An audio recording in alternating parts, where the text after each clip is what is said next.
ሸገር ካፌ ሸገር ካፌ ሸገር ካፌ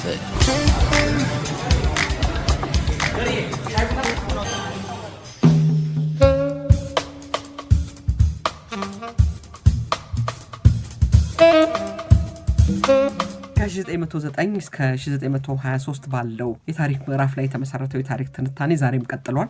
አቅራቢዎቹ ዶክተር ተካልኝ ወልደማርያም እና ዶክተር ዮናስ አሽኔ ናቸው። ስለመጣችሁ በተከታታይ ይህንንም ስለምትተነትኑልን በጣም አመሰግናለሁ።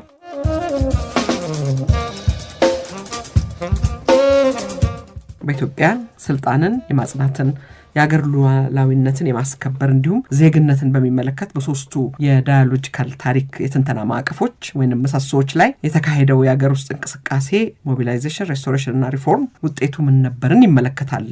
የዛሬው የውጭውን ባለፉት 2 ሳምንታት ተመልክተናልና በዚህ ውይይት በአገር ውስጥ የነበረው የፖለቲካ ኃይሎች ግንኙነት አንዱ ባንዱ ላይ ያካሄደው ኃይል የማሰባሰብ እንቅስቃሴ የለውጥና የማሻሻል ሙከራዎች የምክክር የድርድር ሰጥቶ መቀበል ከነበረ በተለይ በሶስቱ ጉዳዮች ላይ ስልጣንን፣ ሉዓላዊነትን፣ ዜግነትን በሚመለከት ምን ገጽታዎች ነበሩት? ይሄ ዘመን ሲገመገምስ ምን ይመስል ነበር? ምን ውጤት ምን አሻራ ትቶ አለፈ? እንዳልሽው ሁሉ ጊዜ መንደርደሪያችን መነሻችን ላይ ያልነው በየዘመኑ ለተደረጉት ክንዋኔዎች ሁሉ መጨረሻ ላይ የማጠቃለያ ወይም የመገምገሚያ ምዕራፍ ውስጥ ስንደርስ ያንን ማጠቃለልና ግምገማ ስራ በሶስት የክንዋኔ አውዶች መድበን ብናያቸው ይሻላል ብለን ነው የተነሳ ነው። እነዚህም አንቺ አሁን እንዳልሽው የስልጣን ጉዳይ፣ የአገርና የአገራዊነት ጉዳይ እና የዜግነት ጉዳይ። በእነዚህ ሶስቱ አውዶች ውስጥ በዚህ ዘመን የሆነው ነገር ምንድነው? ወደፊት በቀጣይ በምናደርገው ውይይት ውስጥ በዚህ ጊዜ ውስጥ ከሆኑት ነገሮች ይዘን የምንሄደው ምን ነው? ምን የተለወጠ ይሄዳል? ምን ደግሞ ለውጥን በተቻለ መጠን ይቀናቀናል፣ ሬዚስት ያደርጋል የሚለውን ነገር እያየን እንሄዳለን ብለናል እና ለዚህ መግቢያ እንዲሆነን በሶስቱ ረድፍ አንዳንድ ነገሮችን እንላለን። ግን ለመግቢያ እንዲሆነን በአጠቃላይ በዚህ ንዑስ ዘመን ውስጥ በእነኚህ በሶስቱ አውዶች ውስጥ የክንዋኔ አውዶች ውስጥ ቀደም ብሎ የነበሩት የቀድሞዎቹ መዋቅሮች፣ አሰራሮች፣ ግንዛቤዎች እና እምነቶችም ጭምር በተወሰነ ደረጃ የሚከፈቱበት እንደገና ለአዲስ እይታ ወይም ለመፈተሽ ወይም በተቀናቃኝነትም አይነት መልክ ይሁን የሚከፈቱበት የሚፈተሹበት በእንግሊዝኛ ቋንቋ ብዙ ጊዜ ጥቅም ላይ የሚውለው አንፓክድ የሚሆኑበት እነዚህ ቀደም ብሎ የሆኑት አንፓክድ የሚሆኑበት ጊዜ ነው እና በአንድ በኩል እሱ ነው የሚካሄደው። በአጠቃላይ በዛው ልክ እና በዛው በተጓዳኝ አዳዲስ መዋቅሮች፣ አዳዲስ አሰራሮች፣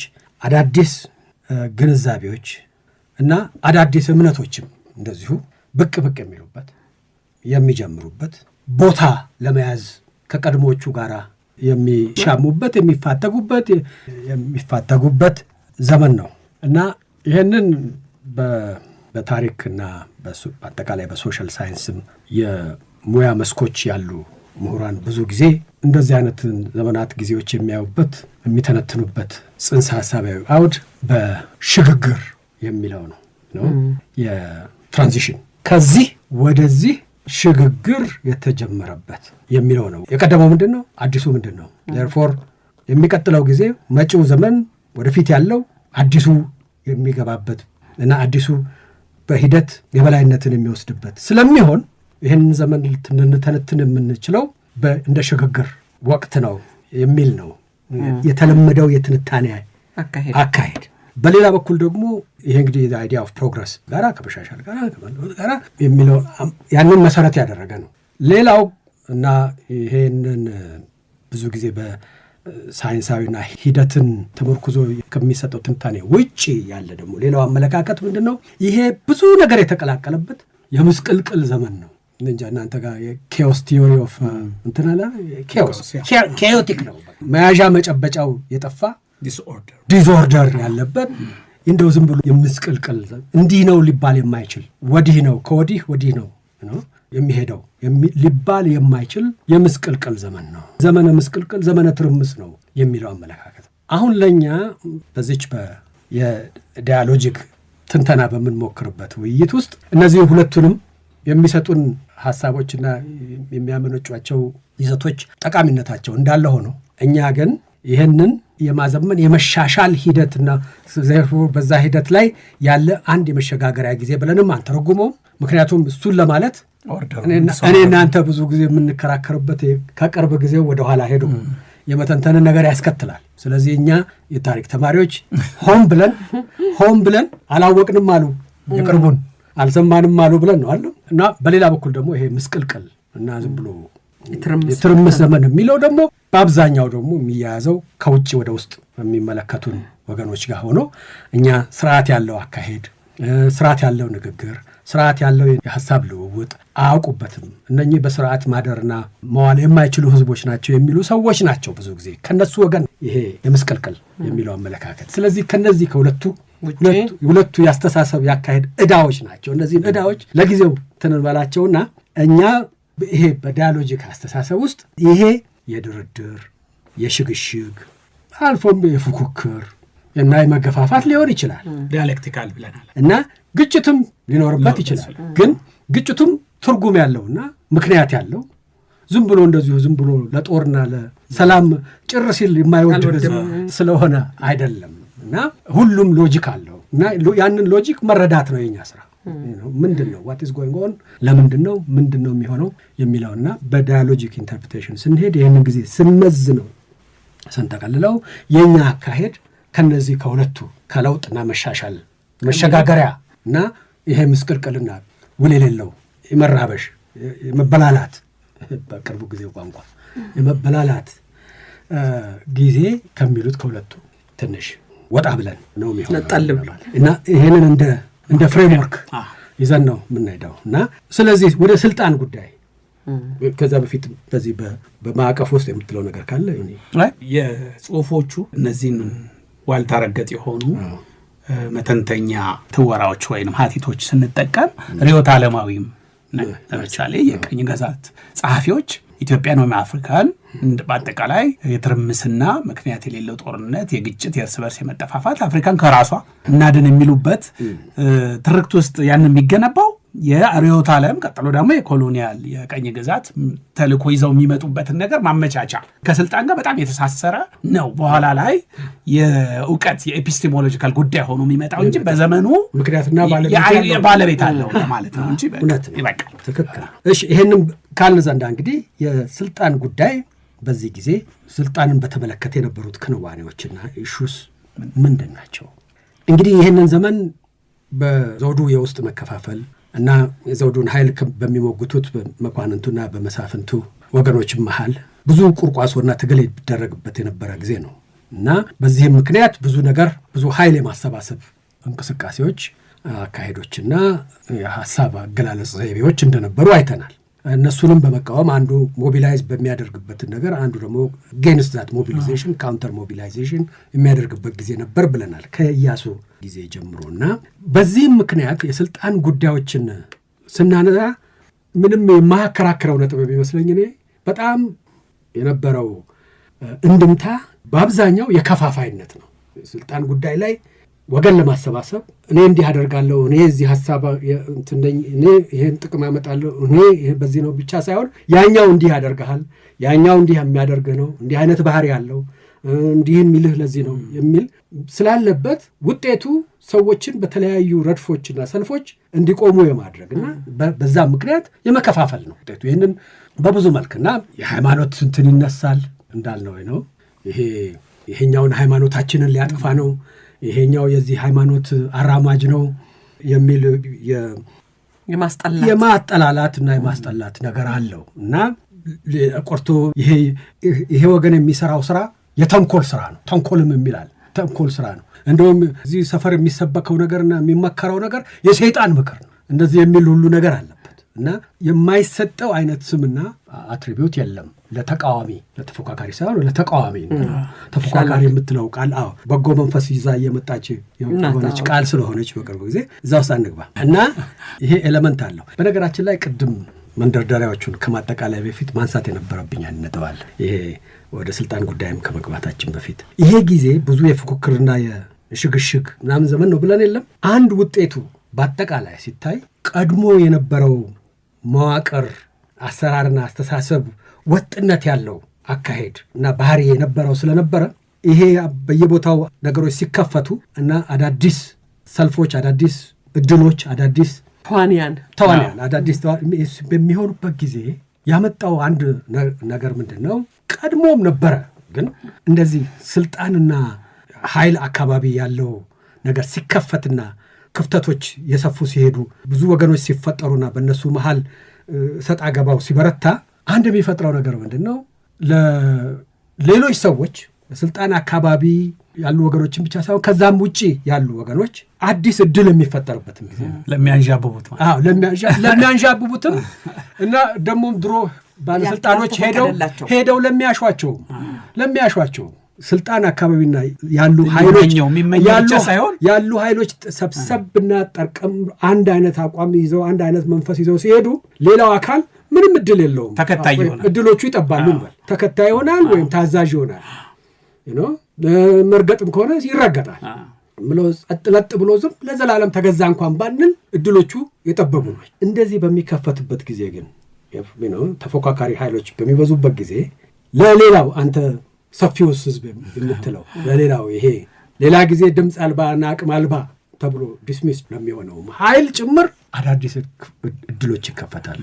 ምኞትና አብሮ እና እነዚህ ነገሮች በሚመጡበት ጊዜ ሰው ሪአክት የሚያደርግበት ነገር ይለወጣል ብቻ ሳይሆን ፕሮአክቲቭሊም ደግሞ የራሱን ደግሞ ጥቅምና የራሱን ፍላጎቶች የራሱንም ብሶቶች ይዞ ወደ አደባባይ የሚሄድበት ወይም እገሌጋ ከመሄድ እገሌጋ የሚልበት እገሌጋ ከሄድን እንደዚህ ይላሉና እነገሌጋ እንሄድ ምክንያቱም እነሱ እንደዚህ አይስማሙም የሚለውን ይዞ ሰውም የጊዜው ፖለቲካ ውስጥ በትምህርት ጥቅስ ፖለቲካን በለው እና እዛ ውስጥ የሚገባበት እድል ይከፈታል። ስለዚህ ያልከነው መዋቅሩ በተከፈተ ቁጥር ግብዣ ባቀረበ ቁጥር የተዋናዮች በጠራ ቦታ ወንበሩም ክፍት በሆነ ቁጥር መሰንጠቅ ወይንም መፈረካከስ ባለ ጊዜ ተዋናያኑ የራሱን ኤጀንሲ ይዞ እንደገና ደራሲ ይሆናል።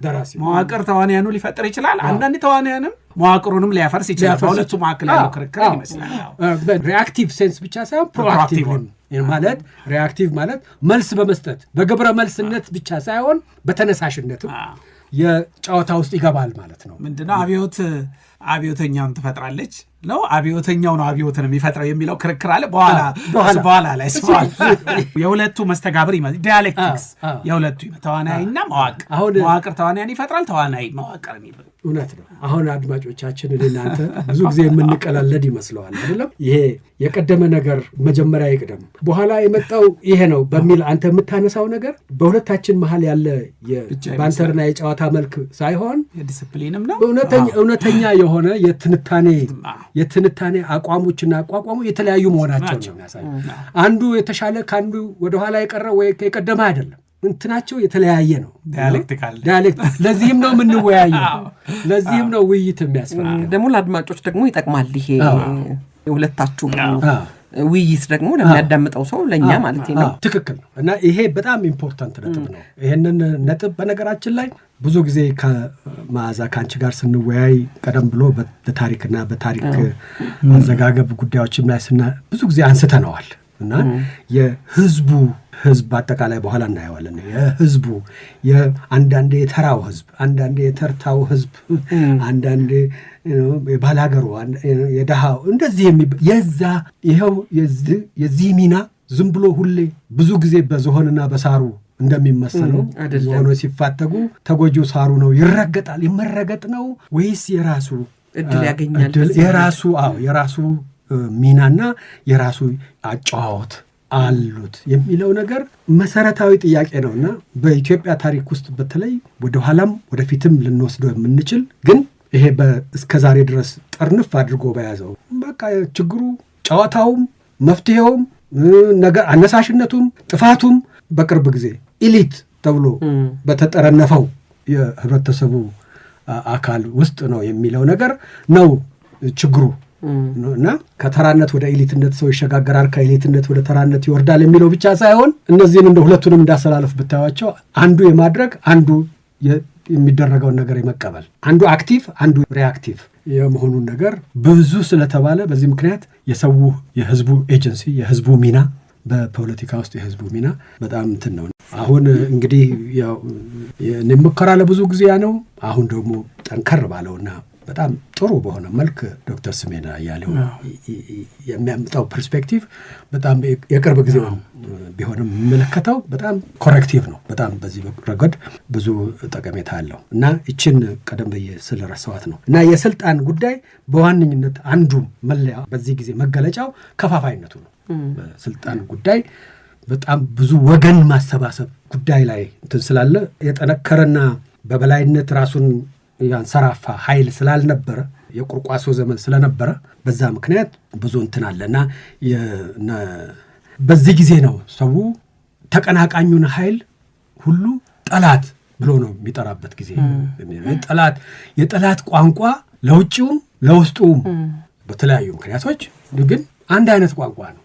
በጠላትነት መፈራረጅ የጠላትነትን ቋንቋ ይዞ ያው እንግዲህ ጠላትን ኤሰንሻሊ ኤሊሚኔት ነው የምታደርገው እና ያ ሁሉ የሚታይበት በብዙ ቦታ ላይ እና ከውጪ የአዳዲስ ሐሳቦችና እውቀቶች፣ አስተሳሰቦች፣ አገላለጦችን ይዞ መጡ የሚባሉትም ሰዎች እንኳን እንደነ ሐኪም ወርቅነህ አይነት ሰዎች ለምሳሌ ያኔ ለራስ ተፈሪ እድሜ ሲመኙ እንኳን መልካም ምኞታቸውን እንኳን ሲገልጹ እንኳን አምና ይሄ እንግዲህ በ1918 ዓመተ ምህረት ነው በዘመን መጀወጫ በላይ ላይ በእንግሊዝኛ ቋንቋ ነው የሚናገሩት ሐኪም ወርቅነህ በነገራችን ላይ እና በአስተርጓሚ ነው ንግግራቸው በአማርኛ እና እንደው በቃ አምና የተንኮል ሰሪዎችና የሰይጣን መልእክተኞች አስቸግሮት የኛ ጠላቶቻችን የተንኮል ስራና የሰይጣንን እንትን የሚያራምዱ ጠላቶቻችን አስቸግሮት ያንን ሁሉ ዘመን ተሻግረው ስለመጡ አሁንም የሚቀጥለውንም እንደዚሁ የድል ያድርጉልዎ የሚል አይነት የፖለቲካ ተቀናቃኝ ጠላት ፍረጃ እና ከነዚህ እንኳን ስል እነዚህ የተሻለ እናውቃለን ፕሮግሬሲቭ ነን መሻሻል አለብን የሚሉ ሰዎች እንኳን ይሄንን ቋንቋ ነው ይዘው እንትን የሚሉት የሚገቡት እና ይሄ አንድ መገለጫው ነው እና ከቀደም ካሉ የኢትዮጵያ ታሪክ ምዕራፎችም ውስጥ ሼር የሚያደርገው ነገር አለ ግን በጣም ለዚህኛው አሻራ የሚጥለዋል አሻራ በተለይ አሁን የተናገርከው ነገር ሰው ሁሉ ራሱን እጩ የሚያደርግበት ነገር በጣም የሚገርም እይታ ነው። ምክንያቱም የኢትዮጵያ ያው ቀደም ወዳልከው ፍሬም ልገባ ሽግግር የሚባለው ዘመኖች አሉ አይደል? እነዚህ ከፈት የሚሉበት ዘመናት ላይ ከሁሉም ቦታ ከቤተ ሽግግር ብለህም ኢንሲስት ያደርጋል እንደው ስልጣኖች እንደው ባቶ ስትራክቸር መዋቅሩ ከፈት ብሎ ወንበሮች የሚበዙበት ባዶ ቦታዎች የሚበዙበት ሰዓት ብዙ ሰዎች በቤተ መንግስት ዙሪያ ማንዣበብ የሚበዛው ሰው ብዙ ሰው ይበዛል። ከቤተ መንግስት ብቻ ሰው ከቤተ ክህነትም ከገበያም ከዩኒቨርሲቲም ከትምህርት ቤትም ከየቦታው ከቀየውም ሁሉ ራሱን ያጫል አይደል? በሆነ መንገድ ይህን አዲሱን መንፈስ ወይም የሚባለውን ላይ የሆነ አሻራ ላሳርፍ ወንበሩን ትልበል ወይም የሚተርፈው ነገር ለኔ የሚድረሰኝ የሚል ያልከው ነገር በጣም ቆንጆ በሩ በግራም በቀኝም ገርበብ ብሎ የሚከፈትበት ጊዜ ስለዚህ በዚህ ልግባ በዚህኛው የሚለው ኢንተርፕረነርሺፕ ጊዜ ነው። ኢንተርፕረነርሺፕ በንግዱ በምናምኑ ሳይሆን ፖለቲካል ኢንተርፕረነርሺፕ ስትሪክትሊ ፖለቲካል ብቻ ሳይሆን ኦፖርቹኒቲስ መከታተል እድሎችን አዳዲስ ሪሶርስስ የማግኛ የሚከፈትበት ጊዜ ነው። ትክክል ነው ያልከው። ይህም ግን አሁን በኢትዮጵያም ብቻ ሳይሆን በመላው ዓለም የዘመናዊ ፖለቲካ የምርጫ ፖለቲካ መኮ ድርሰቱ የሚመጣው ሰዎችን በየአምስቱ ይህን ነገር እየከፈትን እናሳትፋቸው እና እጩ ያርጉ በየአምስቱ በየ6 ዓመቱ እንደያገሩ ያራቱ ያርገው የሚል የሞደርን የፖለቲካ ጨዋታው ድርሰት የሚመጣው የሰው ልጅ መዋቅራዊ ነገር በተዘጋውን ነገር ሲከፈት ብቻ ከሚሻማና ከሚገዳደል ወይም ራሱን እጩ ለማድረግ ከሚፎካከር በዘመናዊ መልኩ አደራጅተን የሆነ የምርጫ ነገር እንስጠው የሚል ያሉ ይመስላል። እኛም ሀገር አነሰንበዛ እሱን አሁን የምርጫ በሚመጣበት ጊዜ ይምጣ ትንሳ ይሄ ነገስታቱ አንዱ ካንዱ እየተወራረሰ አለመምጣት አንደኛው ሲሞት ወንበሩ ክፍት ሆኖ የመጠበቅ ታሪክስ አይደለም?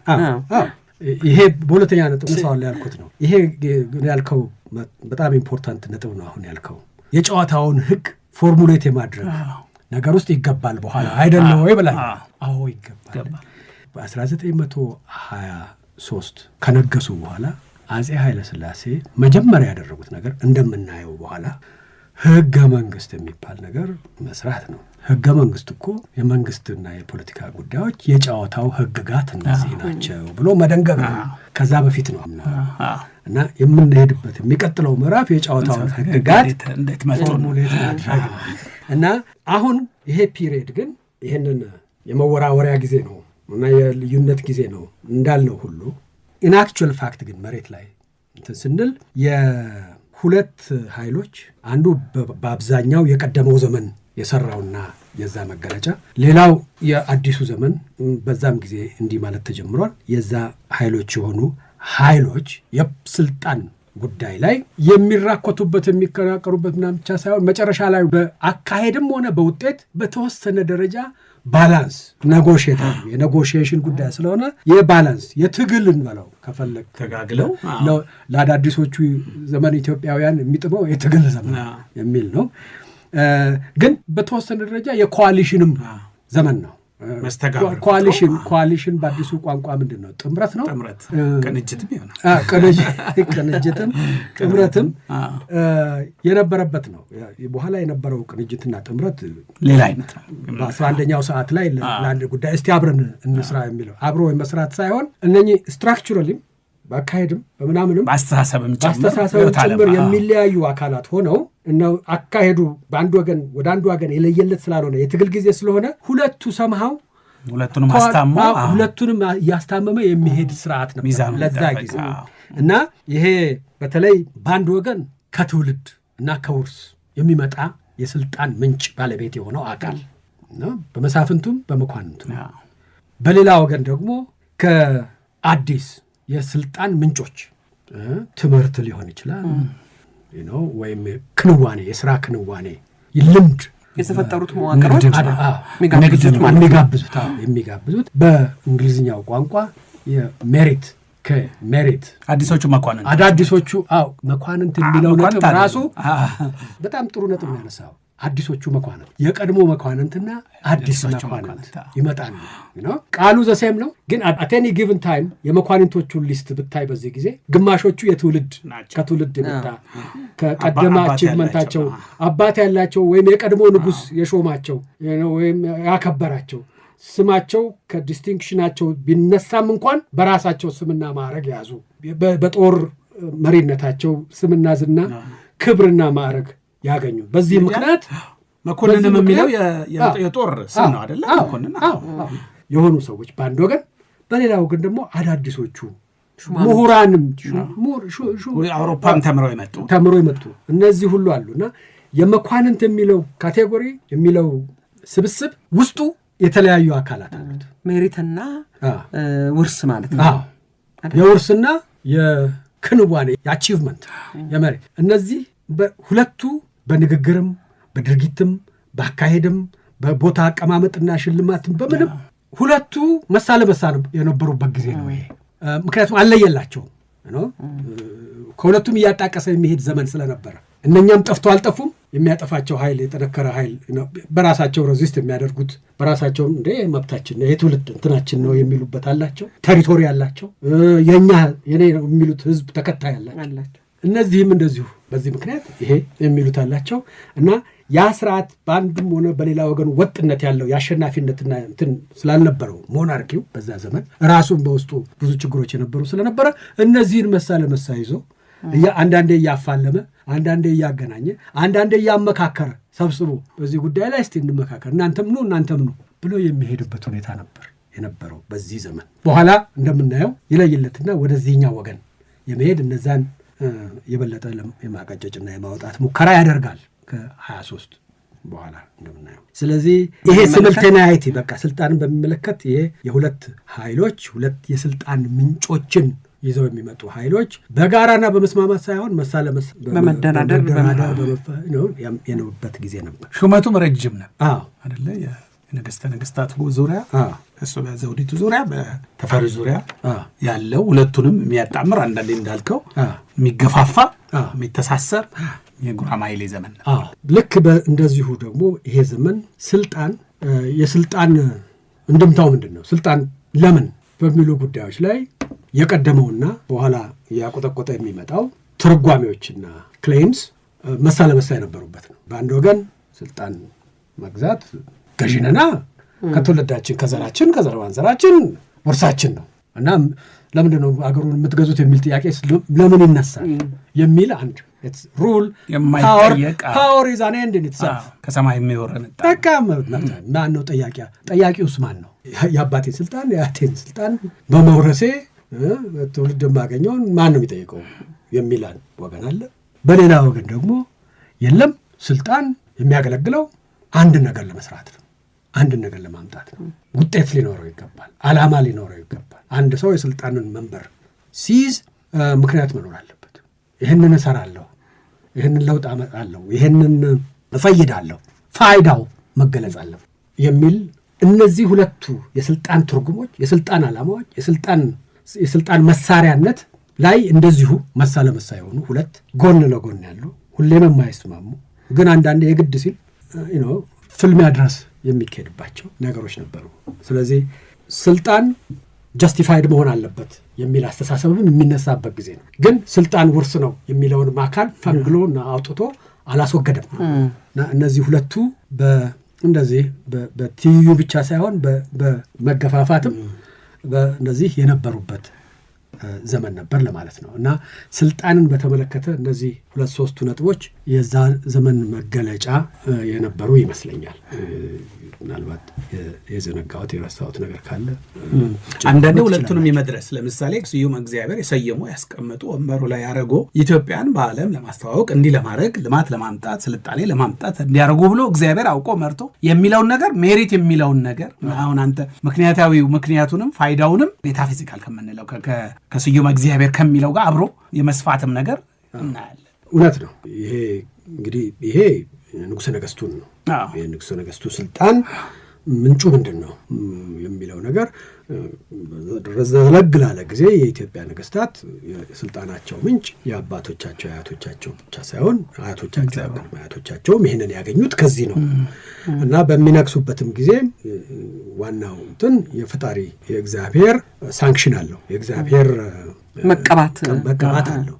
ያ የሚለው ኤሌመንት እንዳለ ነው። በኋላ 1923 የንግስ በዓል እና ከዛ ጋር የተያዙ እና ቀጥሎ ደግሞ ወደ ህገ መንግስቱ ስንገባ እናየዋለን። ያን ጊዜ በደንብ ኤላቦሬት አድርጎ ይህንን በጽሁፍና በህግና በደንብ ደንግጎ የማስቀመጥ ምናልባት ከክብረ ነገስት ወዲህ መጀመሪያው ኦፊሻሊና ሲስተማቲካሊ ይህንን ነገር የማስቀመጥ ነገር ይመጣል። አዲሱ ክብረ ነገስት የማጽናት እና እድሳት አለው። ኔጎሽሽኑ የቀዳማዊ ኃይለ ሥላሴም ሆነ ወይ በሚኒልክም ወደኋላ ሲሰራ ከዚህ ፔሪድ ወደኋላ ሲተነተን በሚኒልክንም ያስቀመጠው እኮ ዳድዋ ላይም ይህን እንዲያደርጉ ነበር። አድርገው ሞክረው አልፈዋል። ቀጥሉ ደግሞ የመጡትም ሰው ይህን መስራት አለባቸው የሚለው ይሄ ምክንያትና ፋይዳ የሚለውን ከሌሎቹ ጅማሬው ቀደም ብሎም ሊሆን ቀደም ብሎ አለ። ኢንፋክት በየዘመኑ ከቅድመ ዘመናዊ ዘመንም በፊት ማለት ከዘመናዊነት ቀደም ብሎም በነበረው እንትን ውስጥ አዲስ መሪ አዲስ ንጉስ ሲመጣ ይህንን ለማድረግ ይመጣ ለማስፋት ሰላም ለማምጣት አገር ሲበጠበጥ ቴዎድሮስ አይዲያ ኦፍ ቴዎድሮስ ራሱ የቆዩ ነገሮች ናቸው እነዚህ። በዚህ ጊዜ ግን አዳዲሶቹ የመንግስት ስልጣን ምንጮችና የመንግስት ስልጣን ተልእኮች የመንግስት ስልጣን ፋይዳ በአዲስ በዘመናዊ ስቴት ቢልዲንግ የምንለው በዛ እሳቤዎች ውስጥ ያሉ ሀሳቦች በአንድ ወገን፣ በሌላ ወገን ለረጅም ጊዜ የነበሩ ተቀነቀኑ የተለመዱ የስልጣን ምንጭና የስልጣን ተልእኮ የስልጣን ፋይዳ እሳቤዎች ሆነው እነዚህ ሁለቱ በተለያየ አይነት ግንኙነትና ተራክቦ የቆዩበት ዘመን ነው። በኋላ ወዴት እንደሚሄድ ኃይሉና ህገ መንግስቱ ሲመጣ ይለይለታል። ስቴት ቢልዲንግ የምንለው ወንበሮች ሚኒስትሮቹ ምኖቹ በየቦታው መያዝ ይጀምራል። አሁን ከሱ በፊት ነው እያወራን። ከዛም በፊት ሚኒስትሮች ነበሩ፣ ወንበሮችም ነበሩ፣ ምናምን ልዑላንም ነበሩ። ግን ይህንን ቦታ የሚይዘው ሰው ማን ነው ምን ስለሆነ ነው የሚለው እና ይሄኛውንስ ወገን ይህንን ስልጣን ለገሌ ሲሰጥ ምን ማለት ነው ወይም እገሌ ይህንን እንደዚህ ሲናገር እንዲህ አክት ሲያደርግ ምን ማለት ነው ከምንድን ነው የመነጨው የሚለው ላይ ከሁለቱም የሚያጣቅስ እና እንደ ሁኔታውና እንደ ጊዜው እንደ ነገሩ ሁለቱን የሚያገናኝ የሚያከራክር የሚያደራድር አይነት አውድ የነበረበት ዘመን ነው ለማለት ነው። ስልጣንንም ቢሆን በንጉሱና በንጉሰ ነገስቱ በዛ በክራውኑ ብቻ አንወስነው። ስልጣን አሁን ብሮድሊ እየተዘረዘረ የሚመጣበት ጊዜ ነው። ፋንክሽናል የሆነ ስልጣን የሚመጣበት ጊዜ ነው። እንደ የስምሪት ስልጣን በዚህ ጉዳይ ላይ ገሌ ይሄን ይሰራል። ማረጉ ይሄ ነው። ማረግም እንትኑም ክብሩ ሙሉ የተለያየ ነው ይመጣው እና ሁለቱን ይሄንን ገርደፍ ባለው መልክ ለማቅረብ ብዬ ነው የውርስና የመሬት እንትን ያለው እንጂ ስልጣን ብዙ መልኮችና ብዙ ደረጃዎች ያሉትም እየሆነ ነው። ስቴት ቢልዲንግ የምንለው ስቴት ቢልዲንግ ስንል መንግስቱ ከቆመ በኋላ መንግስቱን አገልግሎት እንዳልከው ፋንክሽናል አገልግሎት የሚሰጡ የተለያዩ ተቋማት ተገንብተው እነዛ ተቋማት ውስጥ ወንበር የሚይዙ ሰዎች እየተሰራ እየተነተነ እየተመነዘረ የሚመጣበት ዘመን ገና ነው። ረጅም ጊዜ ይወስደናል። ይሄ ግን እዚህ ግርድፉ ላይ ነው ያለነው። አሁን ይሄ ስለ ስልጣን ጉዳይ። ሁለተኛው የክንዋኔ አውድ አገርና አገራዊነት በሚለው ላይ ነው። ይህንንስ በተመለከተ በዚህ ዘመን የነበረው ሁኔታ ምንድን ነው ብሎ መጠየቅ አግባብ ይመስለኛል። በዚህ ዘመን ኢትዮጵያ እንደ ሀገር ቀደም ብላ የነበረችው ኢትዮጵያ ከ1909 በፊት የነበረችው ኢትዮጵያ በአብዛኛው በሰሜንም ሆነ በደቡብ በምስራቅም ሆነ በምዕራብ ኢትዮጵያ የብዙ የፖለቲካ ማህበረሰቦች የፖለቲካ ኮንተንት ያላቸው ማህበረሰቦች እንደ ዛሬው ስቴት አይባሉ፣ ሎካል ስቴትስ አይባሉ፣ ሎካል ኤንቲቲስ ነው። የተለያዩ የፖለቲካ ማህበረሰቦች የራሳቸው የውስጥ ሎጂክ ያላቸው በተወሰነ ደረጃ የውስጥ ትስስር ያላቸው የውስጥ ተዋረድ ያላቸው የፖለቲካ ማህበረሰቦች ፖለቲካል ኤንቲቲስ ማለት ነው። የነኛ ጥርቅም ነበረች ኢትዮጵያ በአብዛኛው። እችናት የምኒልክና ከዛልፎ የኢያሱም ዘመን ኢትዮጵያ የተለያዩ ስብስቦች እና በዚህ ጊዜ የሚጀምረው ነገር ምንድነው? እናም እየሰፋ የሚመጣው ነገር በኋላ ኢትዮጵያ በጣም ዲፈረንሺየትድ የሆነ እንደ ድሮ የተሰባሰበና ራሱን ችሎ ያሉ ኃይሎች ቅንጅት ወይም ጥምር ወይም ግንኙነት የሚገለጽባት ፖለቲካል ኤንቲቲ ሳትሆን በውስጥም በየቦታው ያሉት አዳዲሶቹ ኤንቲቲስ የውስጥ ኮሄሲቭነታቸው የውስጥ አንድነት የሚለው ከብዶይ ነው። የውስጥ ትስስራቸውና ህብራቸው የተበረዘ እየሆነ የሚመጡበት ጊዜ ይጀመራል ማለት ነው። ማንም እንደ ቀድሞው ጊዜ የነበረው የውስጥ በዛሬው ቋንቋ የውስጥ ማንነት የውስጥ የፖለቲካ ህላዌ እየኖረው አይቀጥልም። በጣም ትንሽ የትግል ጊዜ ነው። ብዙ ነገሮች የሚቀሳቀሱበት ጊዜ ነው። የሚከፈትበት የመከፈቱ አንዱ መገለጫው ቀደም ያሉት የፖለቲካል ኮሚዩኒቲስ እንደነበሩ አይቀጥሉም።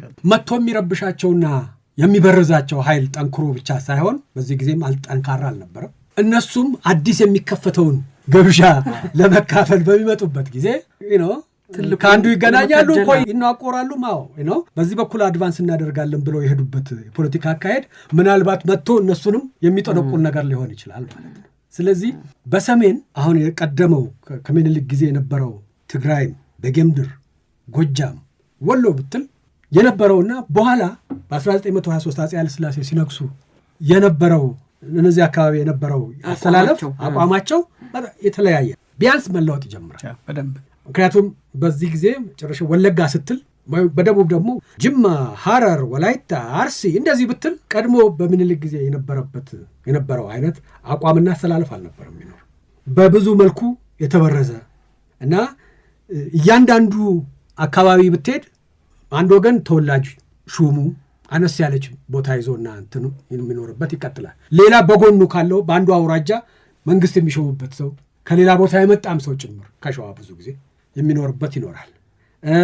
አንዱ ሎካል ተወላጅ ራስ ደጃዝማች ኢቭን ንጉስ ተብሎ ቢቀመጥ ከበላዩ ቆራጭ ሌላ ሰው ይኖራል እና አሁን ወለጋን እንኳን አንድ አንቲቲ ብትወስድ 3-4 አይነት ሬጂም የነበረበት ሁኔታ ነው። የነ በከሬ ፋሚሊ የነበረበት ነቀምትና እዛ አካባቢው አንድ ሲሆን ወደ ሆሮ ጉድሩ ብትሄድ አንድ ነው፣ ወደ ሌቃ ብትሄድ አንድ ነው። የተለያዩ 4 ወይም 5 ሬጂሞች ነበሩ። ሬጂም ማለት ነው ስርዓቶች፣ የውስጥ ስርዓት እና ቀድሞ ከምኒልክ ጊዜ እና ከዛ የነበረውን የነበረውን አንድ ወይም ሁለት ቤተሰብ ገዢ መደብ አባላት ከምኒልክ ጋር በድርድርና በእንትን ይኖሩ የነበሩ እነዚህ ዜርፎር ባለቤትነታቸው የማይነካ የማይገሰስ እነዚህ ኃይሎች እያቀነሱ ትንሽ ረበሽበሽ ያለ እና ሙሉ በሙሉ ባይወገድም የፖለቲካ ኮሚኒቲ ወጥነቱ የተረበሸ የተቀነሰ አይነት አሰላለፍ ይፈጠራል ማለት ነው በዚህ ጊዜ እና ኢትዮጵያ as a state the political community ነው አይደለም ስቴት ያ ቀድሞ የነበረውን አይነት የሴንተሩ ማዕከሉ ማለት ነው ንጉሠ ነገሥቱ ከተለያዩ የአካባቢው መሳፍንት ገዢ እንትኖች ጋር ብቻ በድርድርና በንግግር በግብር ሪሌት የሚያደርግባት እንትን አልነበረችም እንደምታውቁት የጠረፉ አካባቢ ደግሞ ሌላ ሎጂክ አለው ነበረ እና ያ ይቀጥላል ምክንያቱም ያንን የጠረፍ አካባቢ እንትኖች አስወግዶ ሴንትራላይዝ የሚያደርግበት ሁኔታ አልነበረም አሁን እና ሴንትራላይዜሽን የሚጀመርበት ጊዜ ብለን ነው ብንናገር ትንሽ ቀደም እንላለን ከፋክቱ ጊዜው ነገር ግን ያ ቀደም ብሎ የነበረው በተለይ ደግሞ በደቡብ ያው ከምኒልክ ጋር በድርድር እና በኃይልም ቢሆን የገቡ አካላትና በዛ የተሾሙ አካላት ባላባቶችና ተወላጆች ባላባቶችና የአገሩ ገዢዎች የነበሩት እነሱ በተወሰነ ደረጃ ትንሽ የጠነከረውን ይዘው ነው የቀጠሉት በኋላ ግን በየቦታው ይህንን የሚከልስና የሚበርዝ ነገር ይኖራል ከአንዱ ወደ አንዱ ትራንዚሽን እያደረግን የነበረበት ጊዜ ነው ብዬ አልልም ብያለሁ ስለዚህ የትራንዚሽን ጉዳይ አይደለም እነኚህ ሁለቱ ኃይሎች መሳ ለመሳ የግራጫ ዘመን ነው ብለናል የውይይት የክርክር የፉክቻ እንዳልለው ደግሞ በኋላ ቀደም ኬዮቲክ ያሉት ሰዎች የሚሉትን ወደ እነሱ እንዳንሄድ ፈራል ስለዚህ ግራጫ ጥሩ ነው እሺ ምን ማለት ነው ይሄ አሁን የጠቀስከው ሁኔታ ግን ይፈቅዳል ማለት ነው በኃይል ብቻ ሳይሆን በፍቃድም ብለሃል አይደለ በፍላጎት አድቫንስ ለማድረግ ጥቅምን አድቫንስ ለማድረግ እና የተለያዩ መንስኤዎች አሉት ሰው ለምሳሌ አንድ ቦታ ሆኖ አምጫለሁ ሲል አልቀበልም ሲል ምን ማለት ነው አሁን ነው የነ ራስ ኩክሳ አይነት አመጽ ምንድነው በጌምድር ውስጥ ገብተን አንተን ስልጣን መገደብ አለብን የሚል ኃይል መጥቶበት ነው ወይስ የለም እኔ በመሐከሉ በሚደረገው ፖለቲካና የስልጣን እንትን ውስጥ ደግሞ እኔ ዝም ብዬ ልተውና ልገፋም ይችላል አይደለም ብሎ ፕሮአክቲቭሊ ኢንጌጅ በማድረግ ስለዚህ ምክንያቶቹ ሁሌ ስለመጣ ኃይል ከሴንተር ወደ ሴንትራላይዜሽን አይደለም ገና ነው እና በእነዚህ በሁለቱ መሃል ግን አንድ ነጥብ ምናልባት አድማጮችንም እንዳንል አንተ ማለት አይደለም ግን ሁለት በዚህ በኢትዮጵያ የሀገረ መንግስት ታሪክ ውስጥ ያሉ ጽንፍ ቦታዎች አሉ አይደል አንደኛው ፍጹማዊት ኢትዮጵያ ዘላለማዊት ኢትዮጵያ ወደ ኋላ አንቲኩዊቲ ድረስ የሚወስድ ሐሳብ ያለው ሁለተኛው ደግሞ የለም ምንም ነገር የለም የነበሩት የተለያዩ ፖለቲካል ኮሚቴ እስከ ምኒልክ ከመጡ በኋላ ነው የሚሰራ የሚል ደግሞ ሌላ ጽንፍ ያላል ግን አሁን ፖለቲካል ኮሚቴዎቹ ማለት ለምሳሌ ሱልጣኔቶች ነበሩ በዚህ ደግሞ የክርስቲያን ኪንግደሙ ነበር በእነዚህ መካከል እንደ ፖለቲካ ኮሚኒቲ ቢኖሩ በቅድመ ምኒልክ ዘመን የነበሩ መስተጋብሮች ነበሩ አይደለ የዛሬቷ ዛሬ የምናለው የኢትዮጵያ ዘመናዊ ኢትዮጵያ ድንበሮች ብቻ ሳይሆን ከዛም አልፎ የነበሩ በግብር በንግድ በተለያዩ እነዚህ ፖሊቲ ያላቸው ፖለቲካ ማህበሮች መስተጋብራላቸው በመስተጋብር ውስጥ ደግሞ ማህበረሰብ የራሱን የሆነ መነጋገር የመነገድ ሂደቶች በዚህ በምስራቃዊ በአውዛሪ አፍሪካ ኮርን በመንለው ውስጥ ነበር ሌላው መጨመር ፈልገው ደግሞ ምናልባት ታርመኛለህ እንግዲህ ኢትዮጵያ ሲሉን በዛ ዘመን የነበረው በተለይ ከአድዋ አካባቢ ዘምሮ ኢትዮጵያ ሲሉ ይህንን ከህንድ ውቅያኖስ እስከ ነጭ አባይ ከላይ ደግሞ የቀድሞ የሱዳን ስም ጀምሮ ወደ ታች ከአንዳንዴ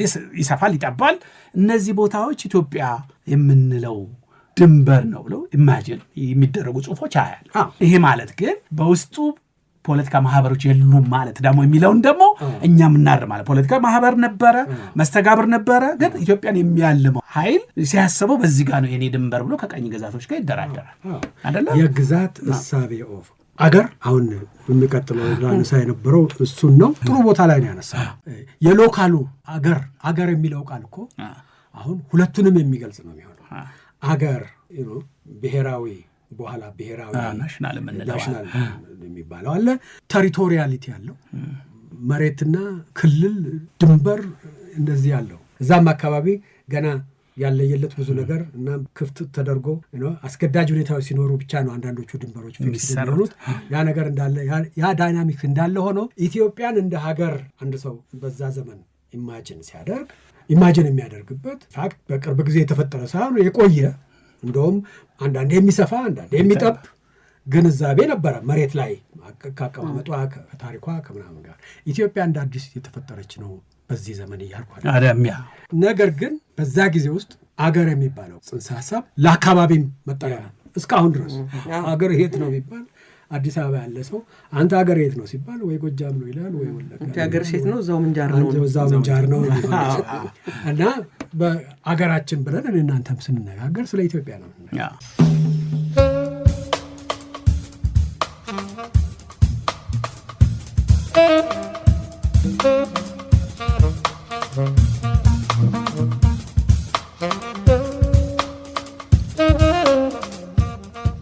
አድማጮቻችን ከዶክተር ተካልኝ ወልደ ማርያምና ከዶክተር ዮናስ አሸኔ ጋር የተደረገው ውይይት እዚህ ላይ ይደመደማል። ሳምንት ቀጣዩን ክፍል ይዘንላችሁ እንቀርባለን።